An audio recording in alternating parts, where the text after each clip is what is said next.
explains. What's he gonna do? Theoretically, he's gonna take a look into your body and clean all your bad spirits. Oh, cool. Ulaman is home to dozens of shamans who still practice their craft much as they have for centuries. But today, shamans are certified by a medical board and are called yashaks. My healer's name is Daniel. Hola. So what is it that you can do for me? At this point, I just do what he says. I figure 10 minutes of mumbo jumbo, a little fortune telling, and I'm out the door.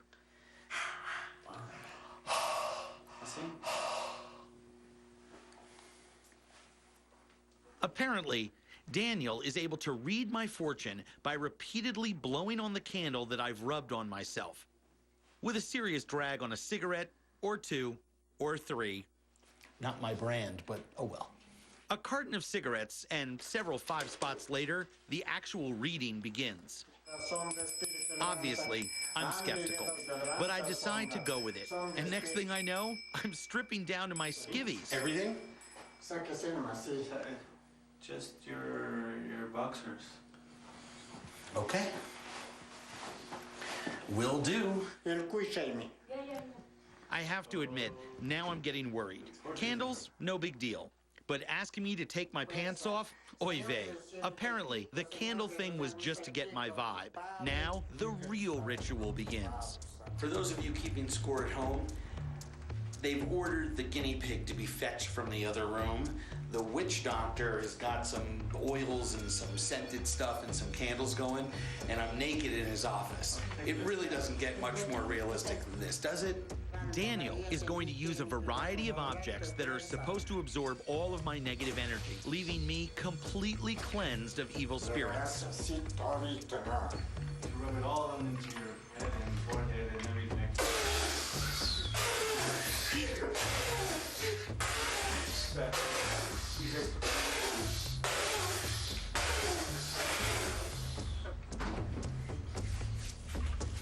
I think from the smell of it, that was some kind of homemade hooch he spat up all over me.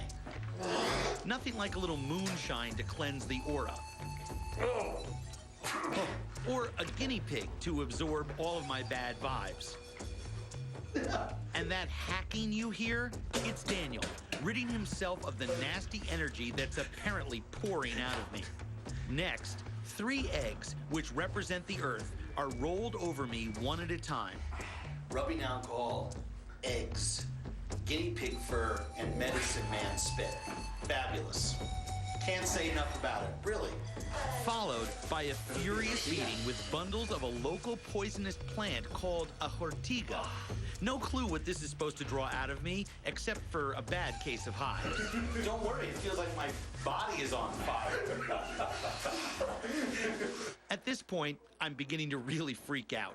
It stings, it hurts, I'm freezing cold, and I reek of bad booze and medicine man spit. I just want to get out of here. Are you getting a rash, Shaman? Yeah, this, I mean... No, it is supposed to give you a rash, but it's a small rash. I mean... And when does the small rash go away? Oh, it's just right away. Can he stop? It's not really funny anymore. At that point, I decide to persevere rather than cut and run. I made it that far, I can see it to the end. How much worse could this get? I decide to give in to the process, just in time for the final ritual, which is supposed to deal with any residual issues. What have I gotten myself into?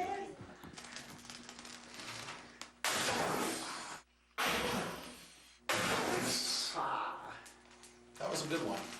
Thankfully, I'm finally cleansed, according to Daniel.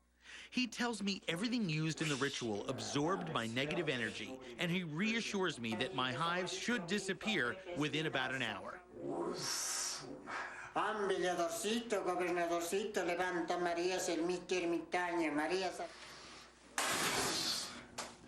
Kind of like going to the dentist. Now that that's over, I feel very relieved.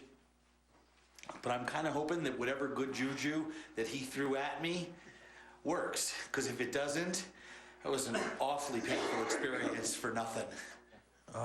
Venga, un segundo, venga. Okay.